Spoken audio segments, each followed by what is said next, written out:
Assalamu alaikum guys, in this video we'll talk about orWhere for relationship and how it may fake your results.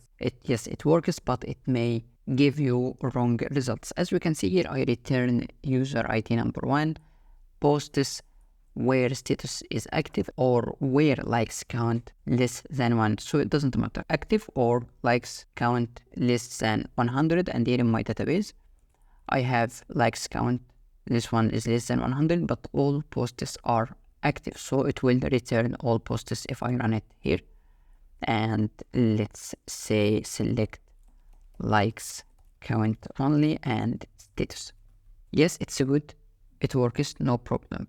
Now, for example, I want also to add, I will say where null published add here, so it must now return only these two columns. So if I add here published add and hit enter, as you can see, it returns all published add. Why? If I disable this line and I will say here also dd row SQL for where and or where status likes count, if we check, we can see it selects correctly user ID number 1 and user ID is not null. As you can see, this part and directly status active or likes count less than 100, and I will activate published at also here.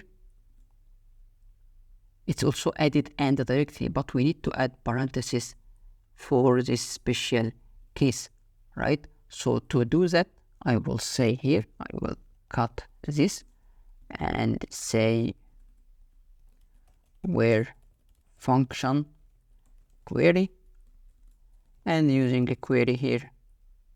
Now let's try undump again. We can see and status active or likes count less than is wrapped with parentheses and published at will be null also. So now if I see here get, we can see active or less than 100 and published at is null. So take care about this point.